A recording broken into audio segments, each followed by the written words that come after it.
స్తోత్రము దేవా ఎల్లప్పుడు నీ పాడెదను లెక్కించలేని స్తోత్రము దేవా ఎల్లప్పుడు నీ పాడెదను ఇంతవరకు నా బ్రతుకులో ఇంతవరకు నా బ్రతుకులో నీవు చేసిన మేలకై లెక్కించలేని స్తోత్రము దేవా ఎల్లప్పుడు నే పాడెదను దేవా ఎల్లప్పుడు నే పాడెదను. దేవునికి మహిమ కలుగును గాక. ఆమేన్.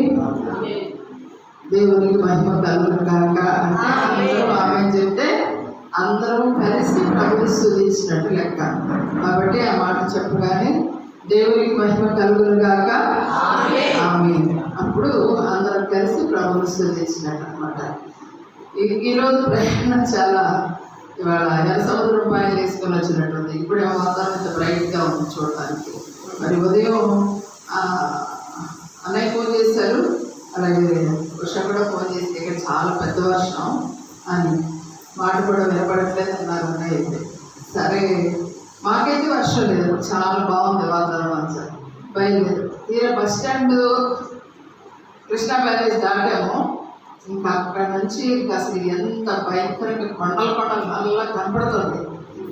ఎంత వర్షం ఎదురొస్తుంది, మరి మనమే వర్షానికి ఎదురవుతున్నట్టున్నాం అనుకున్నాం.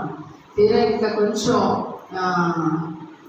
అంటే మదర్ సత్యనారాయణ రోడ్డుకి రాకముందే ఆ డౌన్లో అక్కడ డ్యామ్ ఒకటి కట్టారు. ఆ డ్యామ్ దగ్గరికి వచ్చేటప్పటికి ఇంకా ఫుల్ వర్షం స్టార్ట్ అయింది. ఇంకా కొంచెం ముందుకు వచ్చేటప్పటికి అసలు దారి కొంచెం కూడా కనిపించట్లేదు, అసలు లైట్లు వేసినా కనిపించట్లేదు. అసలు ఎంత భయంకరంగా ఉంది వాతావరణం అంటే అట్లా నేను ఎప్పుడు చూడలేదు. ఎప్పుడో పిల్లల ఇంటి దగ్గర సింగపూర్లో ఉన్నప్పుడు ఒకటి సార్లు అది ఇంట్లో ఉండి చూశాను. కానీ అస్సలు రోడ్డు కొంచెం కూడా కనబడకుండా బయట రోడ్డు మీదకి వచ్చి చూసింది ఈరోజే. అంత వర్షం అంటే అలా చూస్తుంటే అసలు ఏం కనిపించట్లేదు. నేను అనుకున్నాను ఆ దినాల్లో సముద్రం ఎర్ర సముద్రం కూడా అలాగే ఉందేమో. అంటే మధ్యలో ఇంకెంతే బాట అటు ఇటు ఏం కనిపించలేదు. ఇక ఆ దారి కూడా కనపడకుండా మోసపోయింది. ఇంకా కొంచెం ముందుకు వచ్చి చంద్రబాబు నాయుడు గారి ఆ ఇంటికి వెళ్ళే ఆ రోడ్లోకి ఇంకంటే ఇంకా కొంచెం కూడా కదలలేదు. ఆ వెళ్ళడానికి అస్సలు అవకాశం లేదనమాట. అంత వర్షం బాగా ఎక్కువైపోయింది. ఉరుములు మెరుపులు చాలా ఎక్కువగా ఉన్నాయి అన్నమాట. అందుకని ఇంకా అస్సలు కదలలేదు. ఎట్లాగని చెప్పేసి ఆ చంద్రబాబు నాయుడు గారి ఇంటి పక్క కాకపోతే కొంచెం సేపు పక్కన పెట్టగానే అక్కడ వాచ్మెన్ వచ్చి ఇక్కడ బండి తీయాలంటాడు. అంత వర్షం బండి తీయమంటే అసలు ఎక్కడ తీస్తాం, ఇక్కడ ఇట్లా పెట్టకూడదు అని అది చెప్తా ఉంటే తను అక్కడికి నేను మాట్లాడింది కాసేపు ఉంచారు. కానీ ఆ లోపలంతా రికార్డ్ అవుతా ఉందన్నారు. మేము ఇక్కడ ఏం మాట్లాడుకుంటున్నాం, రికార్డ్ అవుతానికి అసలు కామ్గా కూర్చొని స్థుతి చేస్తా కూర్చున్నాము అని అన్నారు. సరే దేవుడు మహాకృప వల్ల ఇంకా కొంచెంసేపు ప్రేయర్ చేసిన తర్వాత దేవుడు కొంచెం అప్పటికంటే కొంచెం వెసులుబాటు ఇచ్చాడు దేవుడు. ఇంకా తర్వాత ఇక బయటకు వచ్చి వస్తా ఉన్నాడు. దాంట్లో శాంతం తగ్గిపోయింది.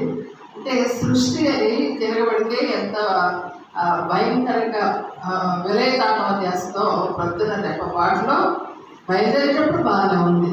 ఆ తర్వాత కొంచెం దొండపాడు అక్కడికి వచ్చేటప్పటికి గోల్పాడు వచ్చినప్పటికీ బాగానే ఉంది. ఈ మధ్యలో కొంచెం రోడ్లో ఈ ఒక 10 కిలోమీటర్ల రోడ్డుదేమో ఒకవేళ చంద్రబాబు నాయుడు గారి ఇల్లు మంత్రి సత్యనారాయణ ఇల్లు అవన్నీ కూడా కొంచెం దారిలోనే ఎంత భయంకరంగా అంటే అసలు ఇవాళ మునిగిపోతేమో ఈ యొక్క విజయవాడ అంత వర్షం పడింది. చాలా అంటే దారి కనపడినంత వర్షం నాకు మొన్న అనిపించింది.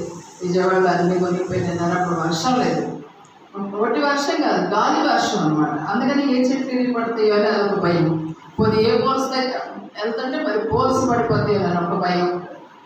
ఇట్లా ఇవాళ దేవుడు అద్భుతంగా మరి ఎందుకు అసలు నా సేవలో నేను చాలా చూస్తాను. కానీ ఇవాళ వాతావరణం లేదనమాట. చాలా భయంకరంగా దేవుడు నడిపించాడు. అయినప్పటికీ దేవుడు ఆయన మహాకృపను బట్టి అక్కడ నుంచి అనుకున్నాను నేను, తను అనలేదు కానీ అమ్మాయి, నేను అనుకున్నా మరి ముందుకెళ్తే ఎక్కడన్నా వాగులు అయ్యి వస్తాయేమో, అది ఇంకా భయంకరం, మనం ముందుకెళ్ళి వెనక్కి రాలేము, సరే వెనక్కి వెళ్ళిపోదామా, ఇక్కడ పోయి వాళ్ళు అటు దారి దగ్గర చేసుకుని అటు వెళ్ళిపోదామా అనిపించింది. మళ్ళీ దాన్ని అడిగితే ఏమో నీ విశ్వాసం అంది. అనేటప్పటికీ మళ్ళీ సరే ఇంకా ఇదే దేవుడు తీసుకుని వచ్చాడు. ఆయన కృప తీసుకుని కృప దేవుడికి మహిమ కలుగుగాక. ఆమె చాలా ప్రయాణం ఇంత మటుకు ఇన్ని సంవత్సరాలు మా చిన్నప్పటి నుంచి కూడా రుద్రవరం వస్తున్నాం. కానీ అసలు అంటే ఒక దగ్గర విషయంలో అప్పుడు వేరు, కానీ ఇప్పుడు వాహనం చేతిలోకి వచ్చిన తర్వాత ఏ రోజు వచ్చిన తర్వాత రాలా. మరి దిగుదారిలోనే నాకు అర్థం కాదు. ఇవాళ ఇంకొక దారి వచ్చాం, అటు తాళ్ళూరు మీదుగా వచ్చినాం, మళ్ళీ అక్కడి నుంచి వేరే ఊళ్ళోకి వచ్చి అంటే బాగానే వచ్చాము. డైరెక్ట్గా బయ్యారు వచ్చింది ఆ రోడ్డు బాగుంది, దేవుడి దగ్గర రోడ్డు బాగుంది. అంతకుముందు పోయినసారి వచ్చినప్పుడు పోయిన నెలలో వచ్చినప్పుడేమో అడవిలోకి వెళ్ళిపోయాము. అదే కొంచెం ఫోన్లో పెడతాం కదా, పెడితే అది డైరెక్ట్గా అరణ్యలో తీసుకెళ్ళి ఆపేసింది. ఇంకా అటు ముందుకు వెళ్ళడానికి లేదు, వెనక్కి వెళ్ళడానికి లేదు. ఎవరైనా మనుషులు ఎప్పుడో ఒకళ్ళో ఇద్దరు వచ్చారు, వాళ్ళు అడిగితే 4 కిలోమీటర్లు ఉంది మీరు ఊళ్ళోకి వెళ్ళాలంటే అన్నారు. ఆ 4 కిలోమీటర్లు ఎట్లా ఉంటుందంటే ఇట్లాగే ఉంటుంది అన్నారు. రోడ్డు భయంకరంగా ఉంది, ఆ రోడ్డు అన్ని గోతులే, అసలు కాలు కదలలే, ఇక్కడ కొట్టి ఆ డ్రైవర్ అయితే విసిగిపోయాడు అనమాట. ఏంటి అమ్మ ముందు చెప్పొద్దా, మేము కూడా అయితే ఫస్ట్ ఈ రోడ్లోకి రావడం. అట్లా ప్రతిసారి కూడా ఈ గ్రామం రావడానికి మాత్రం చాలా చాలా ఇబ్బందులే అవుతూ ఉండేది. ఆయన దేవుడి మహిమ ఆయన తీసుకొని వచ్చారు. అంటే దూరం లేకపోయినా దగ్గరగా అనిపించదు. ఇప్పుడు నా 2 ఒకే అనుకుంటున్నా.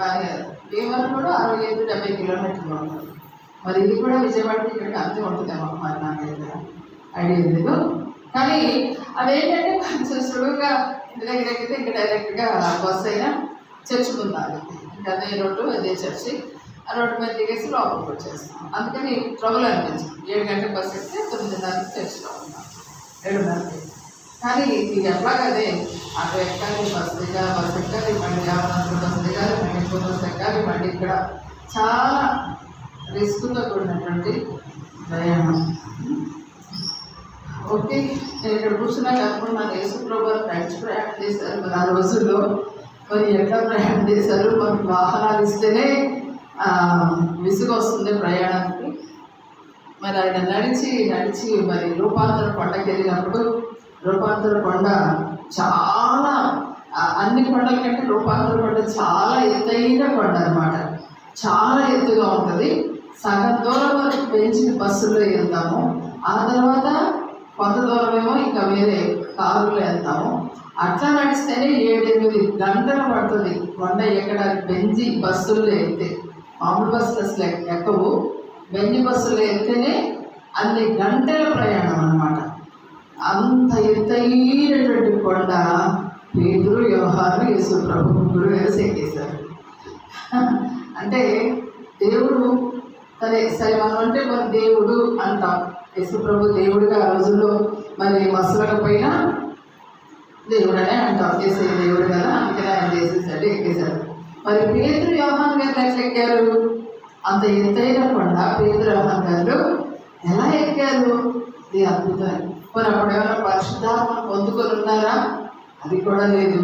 ఇప్పుడు అంటే దేవునితో ఉంటే, దేవునితో ప్రభువుతో కలిసి నడుస్తూ ఉంటే ఆ ప్రభావం తెలియకుండా వాళ్ళలో కూడా వెళ్ళిపోతుంది.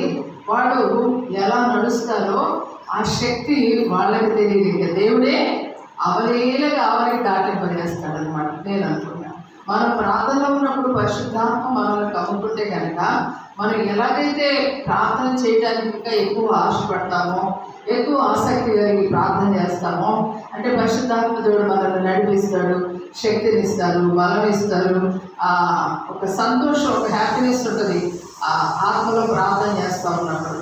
అట్లాగే దేవుడు కూడా దేవునితో ఉన్నటువంటి శిష్యులు కూడా అలాంటి సంతోషం ఉండబట్టే ఆ యొక్క రూపాంతర కొండ ఎక్కగలిగారు ఆరంభించారు. ఇప్పుడు కూడా మనకు ప్రార్థన ఏమంటారు ఇప్పుడు కూడా సన్నిధి అని పెట్టారు. ఏ సన్నిధి? రూపాంతర సన్నిధి, మహిమ సన్నిధి, ఇట్లా మరి దైవజనులు అనేకమైన పేర్లు పెట్టారు. మరి దాన్ని మనం అనుభవించాలంటే ఆ స్థితిలో మనం కూడా మారితేనే అనుభవించగలుగుతాము. ఆ రూపాంతరాలను తెచ్చుకోగలిగితేనే మనము కూడా ఆ సన్నిధి యొక్క ప్రభావాన్ని అనుభవించగలుగుతాం. మహిమ సన్నిధి అని పెడితే ఆ మహిమను మనం పొందుకోగలిగితేనే ఆ సన్నిధికి పెట్టిన పేరు మనకు సార్థకం అవుతుంది అన్నమాట. అందుకని దైవజనుడు చెప్పారు, ఇలాంటి జీవితం కలిగి ఉండటానికి గొప్ప దైవ సన్నిధి మనం చేయాలి. మరి పునరుద్ధాన పండుగ అయిపోయింది. పునరుద్ధానం తర్వాత మళ్ళీ రేపు ఏం వస్తుందంటే పెంతెకొస్తు పండగ వస్తుంది. పెంతెకొస్తు పండుగలో మరి మనం ఏం చేస్తాము? ఖచ్చితంగా మరి 11 దినాలు కూడా ఆయన సన్నిధిలో కూర్చొని ప్రార్థించి మరి ఆయన ఆత్మను పొందుకునే అనుభవాన్ని మనము తెచ్చుకోవాలి. ఆయన ఆత్మ వరాలు కనుక మనం పొందుకోకపోయినట్లయితే పరిశుద్ధాత్మ లేనిది వేదగా మా పట్టణము కాదయ్యా. పరిశుద్ధాత్మ లేకపోతే మరి వాక్యం కూడా మనకి చీకటిలో సరుకులు వెదకున్నట్లుగా ఉంటుందని మరి పురుషోత్తమ చౌదరి గారు అది చెప్తున్నారు. కాబట్టి మనం వాక్యం చదవాలన్నా, దేవుడి దగ్గర విషయాలు తెలుసుకోవాలన్నా మనకి ఏం అవసరం అంటే పరిశుద్ధాత్మ.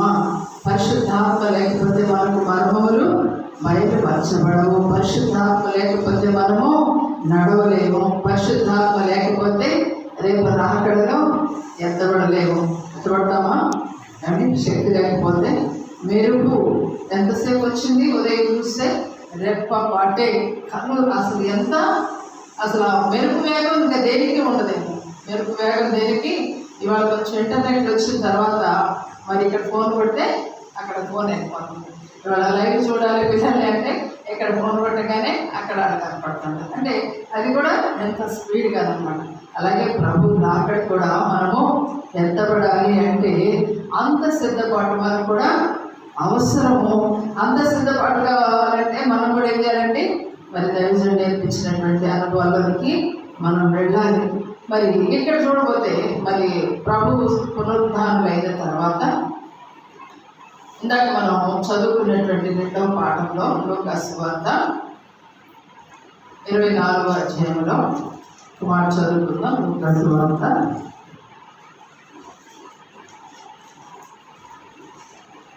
అంటే తర్వాత ప్రభువు మరి ఆయన అసలు పునరుద్ధానం అవ్వటమే శిష్యులు నమ్మలేదు. నమ్మారండి? అంతకాలం ప్రభు చెప్పారు కదా, మరి తిరిగి 3వ దినాన నేను లేస్తాను అని చెప్తే నమ్మారా? నమ్మలేదు. ఒక మాట వినండి, ఎవరు నమ్మారు? ప్రభు పునరుద్ధానం అవుతారంటే ఎవరు నమ్మారు? అమ్మా, పరిసయ్యులు నమ్మారు, శాస్త్రులు నమ్మారు. నమ్మి ఏమన్నారు? పిలాతు దగ్గరికి వెళ్ళి ఆ వంచకుడు చెప్పున్నాడు తిరిగి 3వ దినాన్ని లెక్కిస్తాడని, కాబట్టి ఆ పండగ మేము సీల్ చేస్తాము లేకుండా అని. అంటే శిష్యులు ఏం చేశారు? కలవకుండా వచ్చి గదిలో కూర్చున్నారు. కానీ శాస్త్రులు పరిసయ్యులు వెళ్ళి ఆయన లేకుండా కాపులా పెట్టమని అడుగుతారు. అంటే వాళ్ళు మర్చిపోలేదు. ప్రక్కన ఉన్నటువంటి వాళ్ళు మర్చిపోయారు. 3.5 సంవత్సరాలు ఎవరికి బాగు చేశాడో ప్రభువు వాళ్ళు మర్చిపోయారు. కానీ చూసాయిగా విన్నారు. 3వ దినాన్ని లెగిస్తానని ఇట్లాగే సమాజ మందిరంలో ప్రభు మాట్లాడినప్పుడు శాస్త్రులు పరిసయ్యులు కూడా విన్నారు. కాబట్టి లెగుస్తానని చెప్పాడు. కాబట్టి ఒకవేళ లెగుస్తాడేమో. ఎందుకు వాళ్ళకి అంత నమ్మకం కుదిరింది? అని అంటే ఆయన చెప్పింది ఏది చేయకుండా ఉండలేదు. అనేక మంది రోగులను బాగు చేశాడు. విశ్రాంతి దినాలు కూడా ఆయన కాళ్ళు చేతులు గల వారిని బాగు చేశారు. అప్పుడు కూడా శాస్త్రులు పరిస్థితులు ఏమన్నారంటే ఇవాళ విశ్రాంతి దినము కదా, మరి దేవుని వాక్య ప్రకారంగా ఏమి చేయకూడదు, ధర్మశాస్త్ర ప్రకారంగా నడుచుకోవాలి కాబట్టి అంటే అప్పుడు ప్రభు అంటారు అన్నమాట, ఏమని? మీకు ఒకవేళ ఎద్దు కానీ గాడిద కానీ ఉంటే అది గుంటలో పడిపోతే తీయరా అని అడుగుతారు. అంటే ఆయన ప్రభువు మరి విశ్రాంతి దినాన్ని కూడా పనిచేస్తారు. అందుకని ప్రభు అంటారు, విశ్రాంతి దినము నాకు నేను ప్రభువునై ఉన్నాను. నేను విశ్రాంతి దినానికి ప్రభువును కదా అని చెప్పేసి ఆయన మాట్లాడతారు. అలాగే రోగుల నెలలో ఆయన బాగు చేశారు. చెప్పిన అన్ని విషయాలు కూడా ఆయన చేస్తున్నారు. కాబట్టి వీళ్ళకి అర్థమయ్యింది, ఈ చెప్పినవన్నీ చేస్తూ ఉన్నాడు, అనేకమైన అద్భుతాలు సూచక్రియలు మహత్కార్యాలు చేస్తున్నాడు. అలాగే 3వ దినాన్ని కూడా ఆయన లేస్తాడేమో, ఒకవేళ లేస్తాడేమో, ఆయన లేకుండా ఏం చేయాలి, ఆ బండను ఆ సమాధికి అడ్డుగా పెట్టినట్లయితే ఆయన లేకుండా ఆపచ్చు అనుకున్నారు. కానీ ఆపగలిగారా? ఆగిందండి. మరణం ఆయనను బంధించలేకపోయింది. ఎందుకంటే మరణాన్ని మరణింప చేయగలిగినది ఆయన మాత్రమే. మరణం ముళ్ళను విరిచేది దేవుడు మాత్రమే. ఆయన మరణాన్ని మరణింప చేయడానికి ఆయన వచ్చారు. మరణించినటువంటి స్థితిలో ఉన్న మనలను, సాతాను చేతిలో నలిగిపోతున్నటువంటి మనలను అపవాది తన యొక్క క్రియల ద్వారా మనుషులను మోసం చేసి మరణానికి లాక్కుపోతుంటే ఆ నిత్య మరణంలోనికి, ఆ నిత్యాగ్నిలోనికి వెళ్లకుండా మనుషులను తప్పించడానికైనా, మరణం మన మీద అధికారం చేయకుండా ఉండడానికే ఆయన మరణించి మనకు మరణం లేకుండా ఆయన చేశారు. కాబట్టి ఆయన ఎల్లప్పుడూ కూడా జయ హే జయ హే జయ హే జయ హే, ఆయనకి ఎల్లప్పుడూ విజయమే. ఆయనకి ఎల్లప్పుడూ కూడా విజయమే. ఆయన పిల్లలమైన మనకు కూడా నేను లోకాన్ని, సాతాన్ని, మరణాన్ని, శరీరాన్ని నేను జయించాను, నా జయము మీకు జయము అని చెప్పింది కూడా ప్రభు మాత్రమే. నమ్మిన వారెల్లా కూడా మనము ఆయన చేసే సూచక్రియలు నాకంటే ఎక్కువ గొప్ప కార్యాలు చేస్తారు అని చెప్పాడు. ఇక్కడ ఈ మాటలు మనకు మనచారు. ఇదిగో 6 మంది వారిలో 2 యెరూషలేమునకు ఆమడ దూరమున ఎమ్మాయి అనే ఒక గ్రామమునకు వెళ్ళొచ్చు. జరిగిన ఆ సంగతులన్నిటిని గూర్చి ఒకరితో ఒకరు సంభాషించుచుండి వారు సంభాషించుచు ఆలోచించుకొని చుండగా యేసు తానే దగ్గరకు వచ్చి వారితో కూడా నడిచెను. అయితే వారు ఆయనను గుర్తుపట్టలేక వారి కన్నులు మోయబడిన. ఎవరు ఈ 2 కూడా అంటే యేసు శిష్యులే, యేసయ్య శిష్యులే. కానీ ఆయనను గుర్తుపట్టలేకపోయారంట. ఆ సంభాషణ అయితే చెప్పుకుంటున్నారు కానీ యేసయ్యను గుర్తుపట్టలేకపోయి.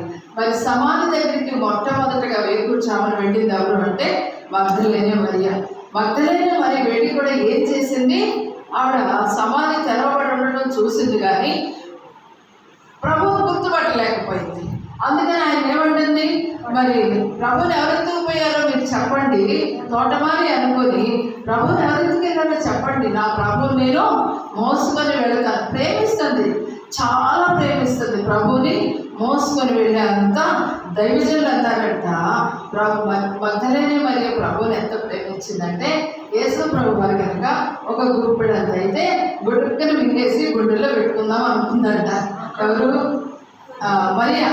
అంటే అంతగా ప్రేమించింది ప్రభుని, అంతగా ఆవిడ ప్రేమించిన ఆవిడ. అందుకని శిష్యులు అందరికంటే కూడా మొట్టమొదటిగా సమాధి దగ్గరికి వెళ్ళింది, ప్రభువుని చూద్దామని వెళ్ళింది, సమాధిలో ఉన్నారేమో అనుకుని వెళ్ళింది. వీళ్ళందరూ ఏమనుకుని వెళ్ళారు, స్త్రీలు కూడానండి, ప్రభు సమాధిలో ఉన్నారేమో. ఆయన ఇంకా ఈ సుగంధ ద్రవ్యాలు రాత లెగిసిన వాళ్ళకి రాస్తారా, ఆయన ఇంకా లోపలే ఉన్నాడేమో, సమాధిలోనే ఉన్నాడేమో, తీసుకెళ్ళి సుగంధ ద్రవ్యాలు ఆయనకు పుయ్యాలి అనుకుని వాళ్ళు కూడా వెళ్ళారు. కానీ అప్పటికే తాను చెప్పి యేసు లేచెను ఆదివారమున, యేసు లేచెను. ఆయన ఏం చేశాడండి, ఆయన తెల్లవారుజామునే మరి ఆయన చెప్పినట్లుగా, తాను చెప్పినట్లుగానే ఆయన లేచి ఉన్నాడు. వీళ్ళకి ఎవరు కనిపించారు, దేవదూత కనపడి ఆయన ఇక్కడ లేడు, ఆయన లేచి ఉన్నాడు, ఆయన లేచి ఉన్నాడు అని చెప్పారు. అంటే వీళ్ళు వెళ్ళేటప్పటికీ ఆయన అద్భుతంగా ఆయన పునరుద్ధారణ అయిపోయాడు. మరణం ఆయనను ఓడించలేకపోయింది, సమాధి ఓడించలేకపోయింది, బండ ఓడించలేకపోయింది, భూమి దాచుకోలేకపోయింది ప్రభువుని. కాబట్టి ఆయన అద్భుతంగా సూర్యుని వలె సూటిగా లేచారంట. పైగా రాసిన పాట ఉంది కదా, విజయంబు విజయంబు విజయంబు విజయంబు విజయంబు మా యేసు నిజమే మృత్యువు గెలిచి వేంచేసెను.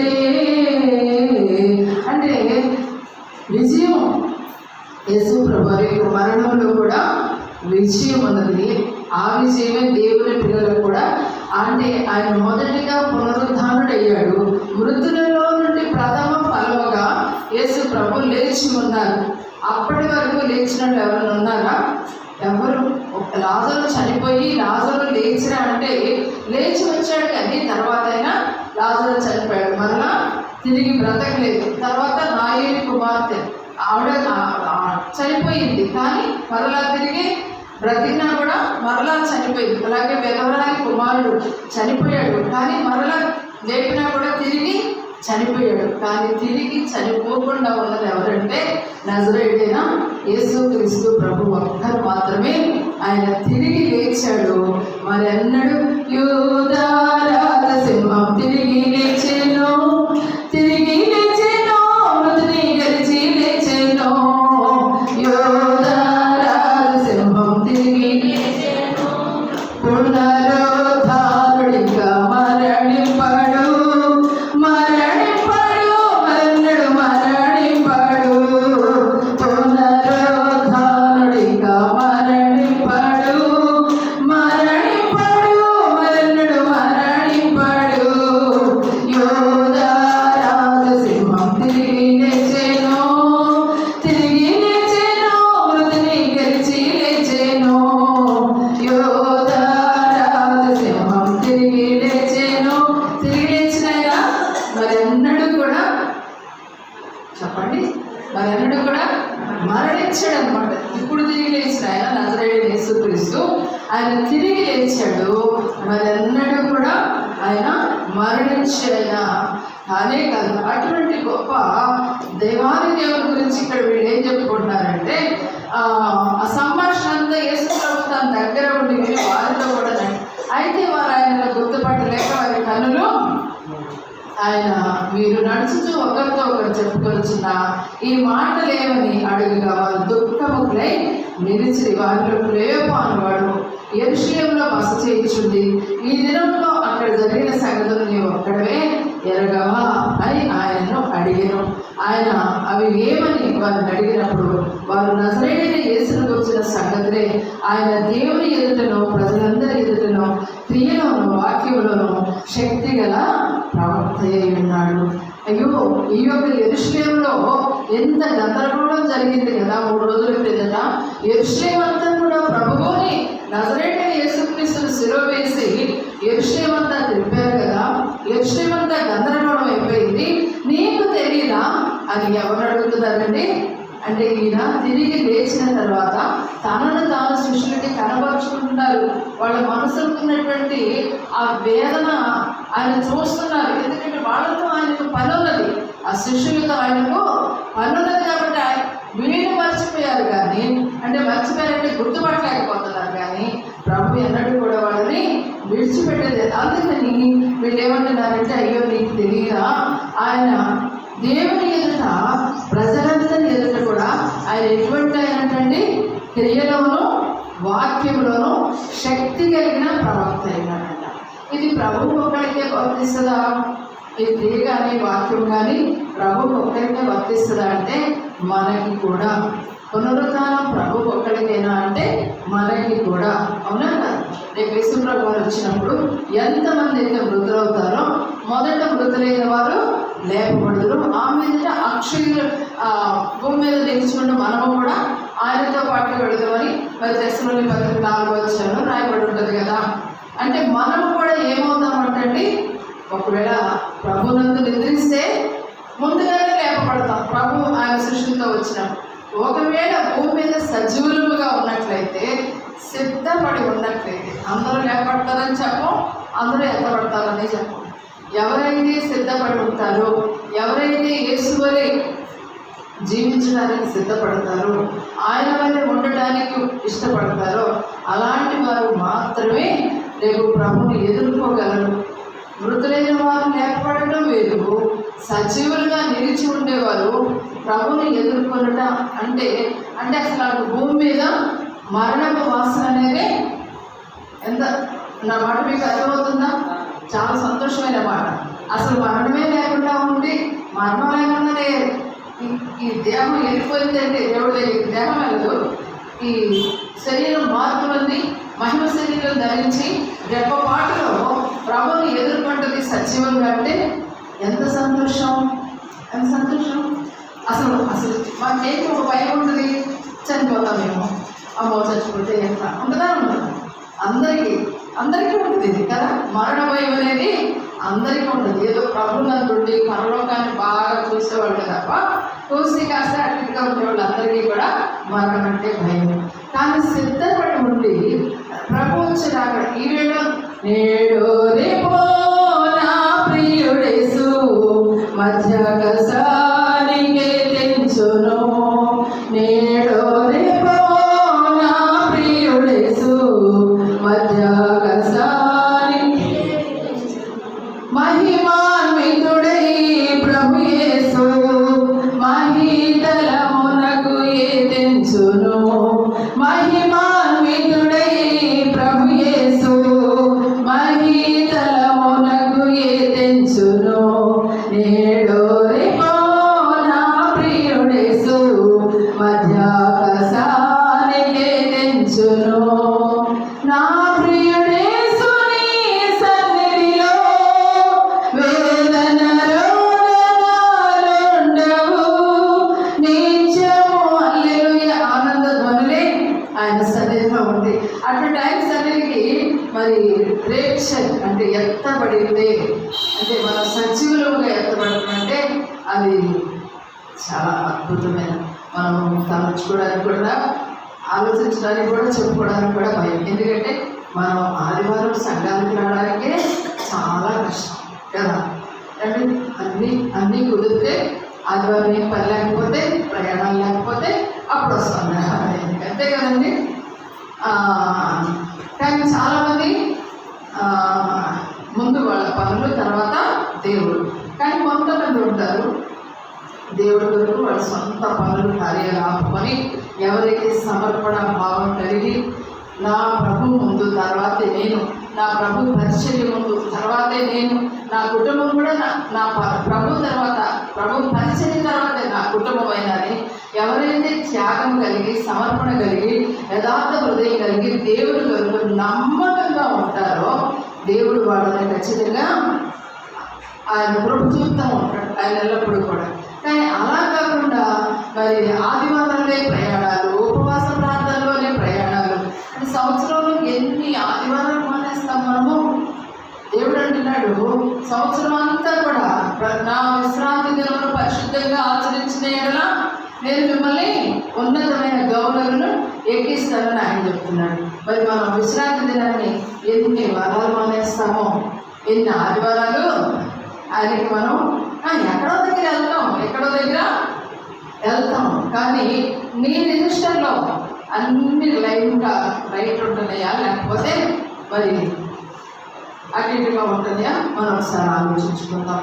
మరి ఈయన ఎలా ఉన్నాడంట ప్రభు క్రియలోను వాక్యంలోను ఏం చూస్తాడంట దేవుడు మనల్ని, మన క్రియలను మన వాక్య బలం అంటే ఎంతగా దేవుడి కొరకు నమ్మకంగా ఉంటున్నామో ఆయన చూస్తాడంటే క్రియలో వాక్యంలో కూడా ఆయన కూడా శక్తి కలిగిన ప్రవక్త ఉన్నాడు. ఆయన మనకు మాదిరి చూపించి పెట్టాడు. ఆయన పునరుద్ధానుడయ్యాడు. మృతుల్లో ఆయన మొదటిగా పునరుద్ధానుడయ్యాడు. ప్రథమ ఫలముగా ఆయన లేపబడ్డాడు.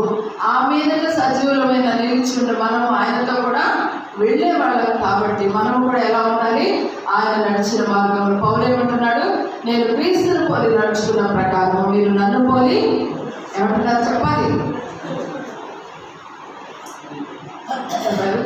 చెప్పాలా? వాటికి వాక్యాలు వచ్చారు 30 ఏళ్ళ నుంచి వస్తున్నారు కాబట్టి నేను క్రీస్తును పోలి నడుచుకుంటున్నాను మీరు నన్ను పోలి నడుచుకోబడుతుంది. అంటే వాక్యం ఏం చెప్తుందో, వాక్యం ఎలా నడవని చెప్తుందో అలాగే నడిచినట్లయితే కొంతకాలం అంటే వాక్య ప్రకారంగానే జీవించడం కొంత ఇబ్బంది. కానీ అభ్యాసం తీసుకుంటే అంటే రోజు పొలం ఎంట్లో మాలాంటి ఇబ్బంది. ఎందుకంటే అమ్మో అంత ఎంట్లో ఎట్లా పని చేస్తున్నారు ఎంత ఎంట్లో. కానీ మీరు కూడా మనుషులే కదా, మరి మీరు వెళ్తున్నారుగా. అంటే ఏమైపోయింది, మీకు అభ్యాసం అయిపోయింది. ఆ ఎండకి తట్టుకోవడానికి బాడీ అలవాటు పడిపోయింది. దాన్ని మీరు సాధన చేశారు చిన్నప్పటి నుంచి. ఇప్పుడు ఎండైనా వర్షమైనా అంటే అందరూ మనుషులే, కానీ దాన్ని సాధన చేశారు మీరు. అలాగే క్రీస్తులో మనము సాధన చేసినట్లయితే, భక్తి సాధన చేస్తే, మొదటగా నేను ఎలాగో మనం లోకాన్ని విడిచిపెట్టేస్తాం, అవునా కదా? ఎలాగో మనము లోకాన్ని విడిచొచ్చాం. వచ్చిన మనము క్రీస్తు వరకు స్థిరంగా ఉండి మన కుటుంబాలను మన దేవుడి వరకు నడిపించుకున్నట్లయితే మనకంటే ధనిలు ఎవరు కూడా ఉండరు. మనం నడిపిస్తున్నామా? మన కుటుంబాలను నడిపిస్తున్నామా? రండి, మనం ఎన్ని సంవత్సరాలు వస్తున్నామా? ఎన్ని సంవత్సరాలుగా దేవాలయానికి వస్తున్నాం? ఒక్కడని మన కుటుంబం నుంచి ఒక్కడని తీసుకొచ్చి ఆలయంలో దేవుడికి చూపిస్తున్నారా? అయ్యా, ఇన్నాళ్ళకి నా కుటుంబంలో నా బిడ్డ మారింది, నా కొడుకు మారాడు, నా అల్లుడు మారాడు, నా కూతురు మారింది, నా కోడలు మారింది అని ఒక్కడిని చూపించగలిగామా? మరి క్రియలోని ఇప్పుడు ఈయన ఎట్లాంటి వాడంట? క్రియలోను వాక్యములోను శక్తి కలిగిన ప్రవక్త, శక్తి కలిగి ఉన్నారు ఆయన క్రియలు. ఆయన క్రియలు అంత అద్భుతంగా ఉన్నాయి. మరి మన కుటుంబంలో మనం ఎందుకు వారిని నడిపించలేకపోతున్నాం? మన మాటలో శక్తి లేదా? మన మాట వారు వినరా?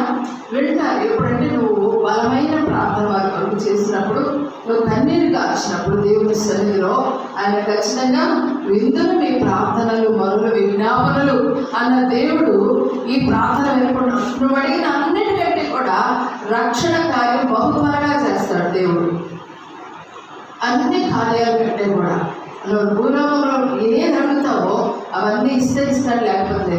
కానీ ఖచ్చితంగా ప్రభా, నా బిడ్డని ఇలా మార్చు, నా భర్తను మార్చు, నా కుటుంబాన్ని మార్చు అని అడిగితే ఆయన వచ్చిందే అందుకు.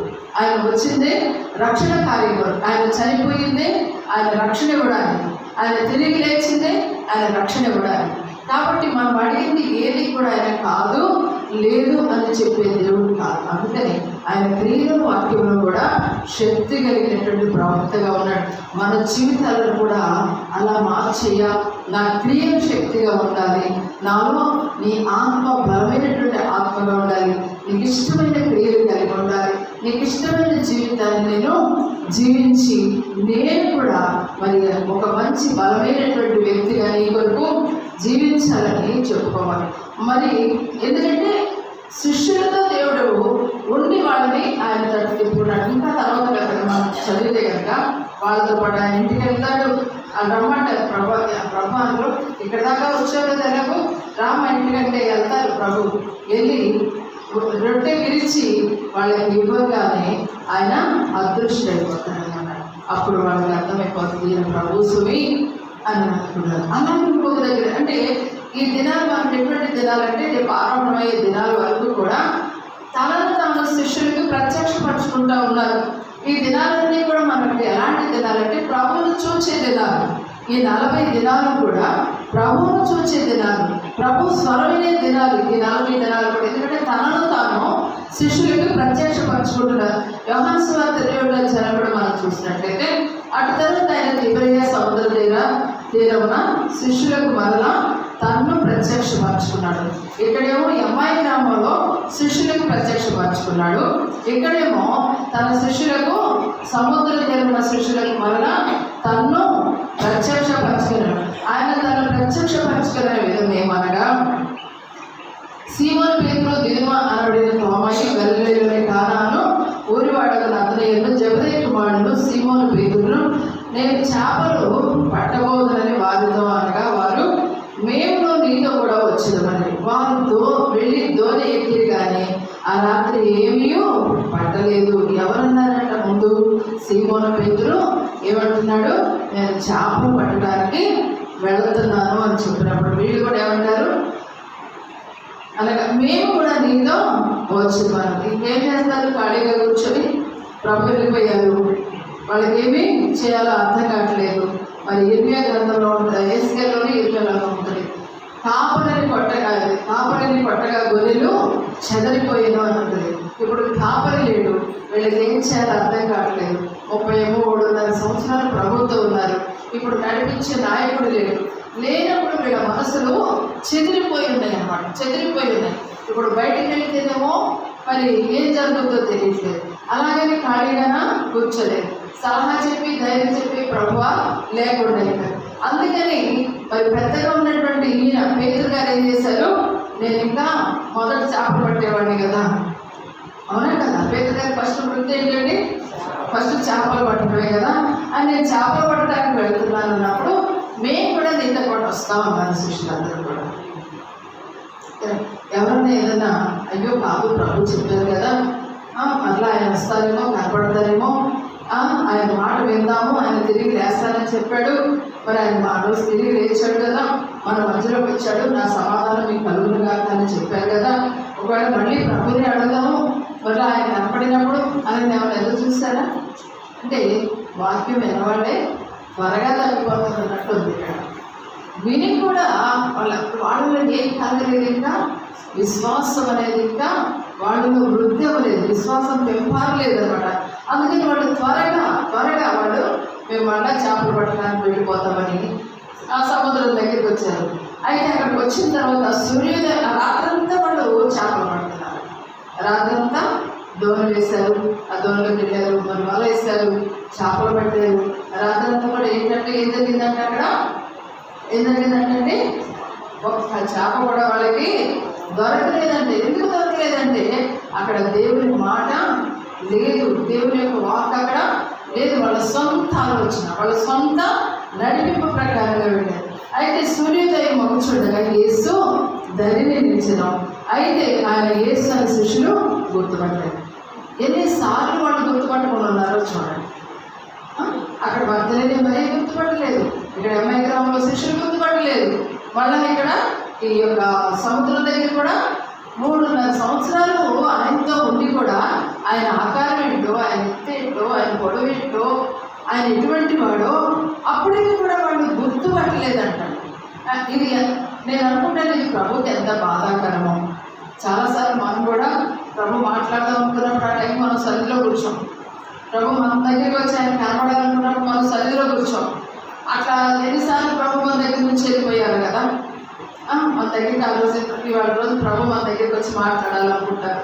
మనం అదే రోజు ఏ ప్రయాణమో లేకపోతే సరి తర్వాత చేద్దాం సరిదనం ఏదో ఒకటి మనం దాన్ని పోస్ట్ పోన్ చేసామనుకోండి, ఆయనకి ఎంత బాధ అనమాట.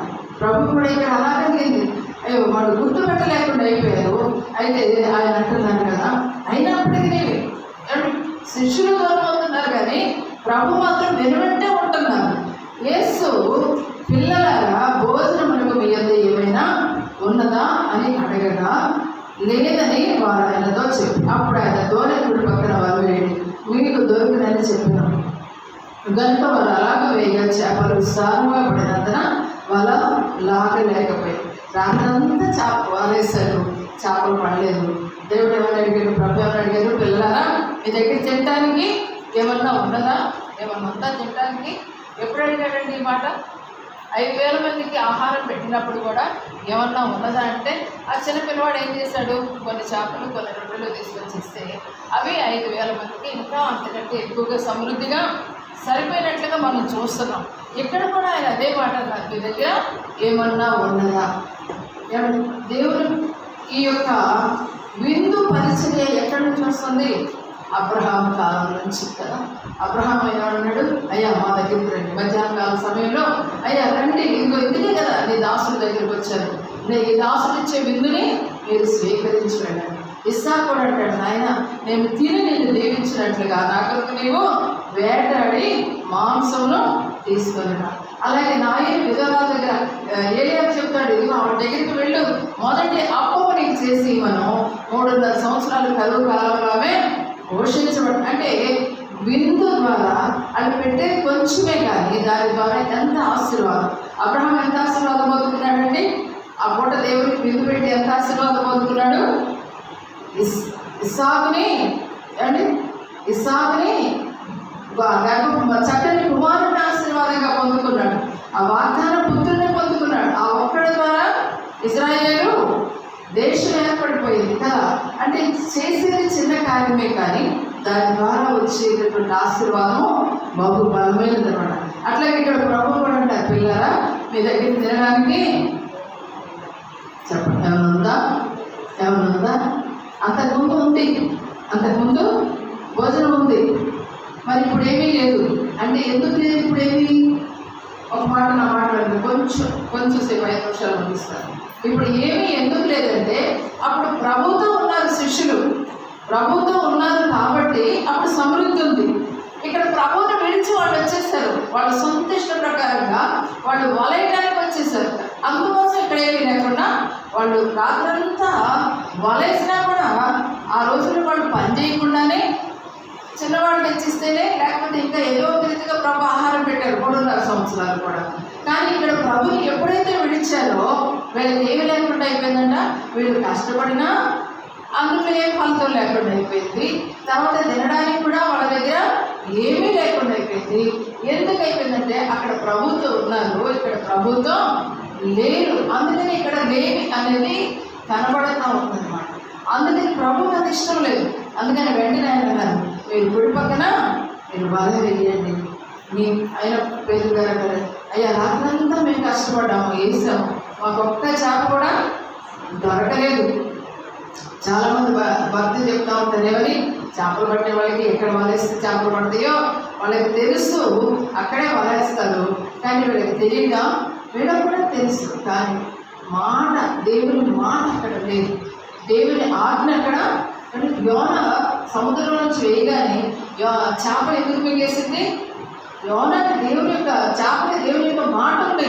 ఇదిగో నా కుమారుడైన యోనాని సముద్రంలో పడేస్తారు, ఆ నీళ్ళలో పడిపోకుండా నువ్వు నోరు తెరిచి పట్టుకోవాలి, నమ్మకూడదు మింగకూడదు సుమా, నోట్లో పెట్టుకొని అలాగే ఉండని దేవుడు చేపకు ఆజ్ఞాపించాడు.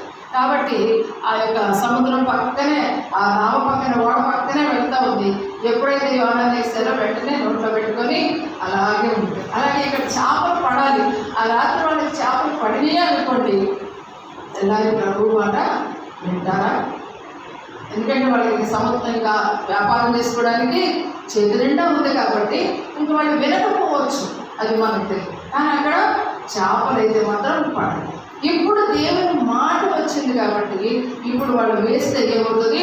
కాబట్టి యేసు ప్రేమించిన సృష్టి అయిన ప్రభు సుమేనను దానిని ఇంచుమించు 300 మూలల దూరం అంటుందా తక్కిన శిష్యులు చేపల లాగుచు చిన్న దూరంలో వచ్చింది.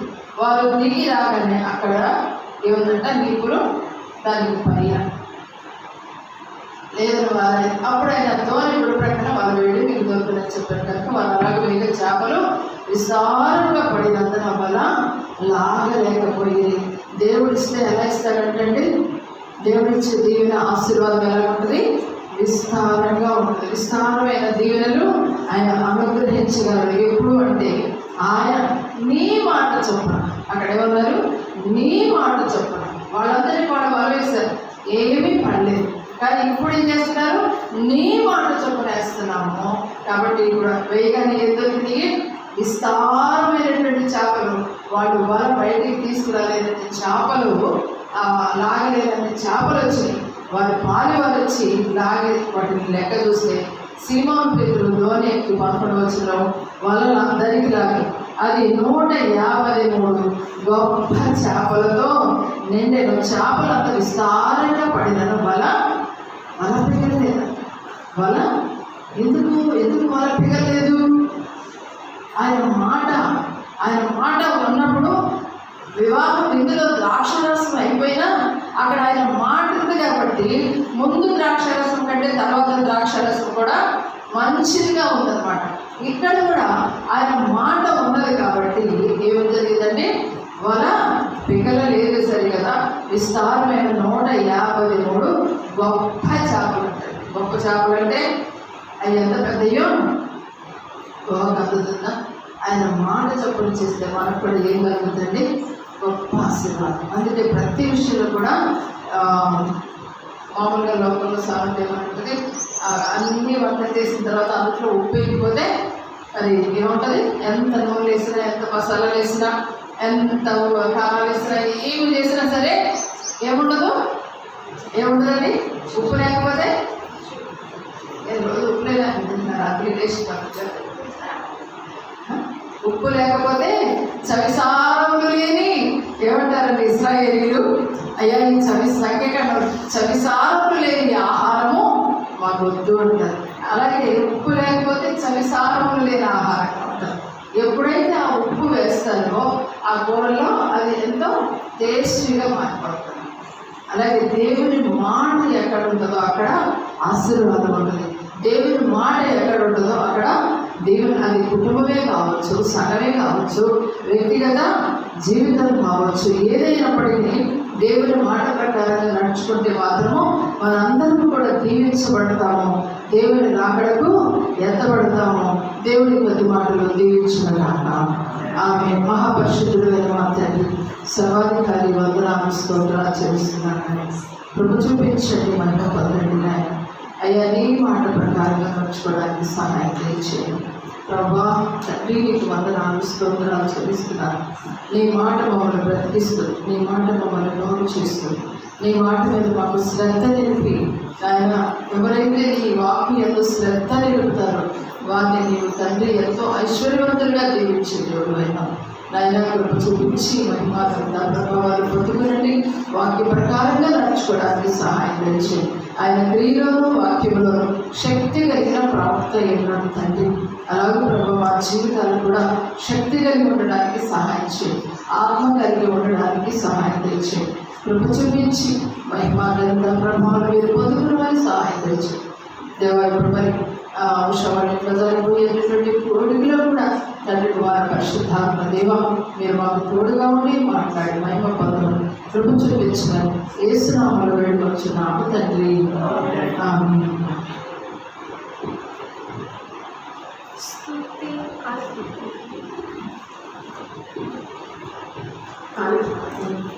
స్తుతియు మహిమయు నీకే, స్తుతి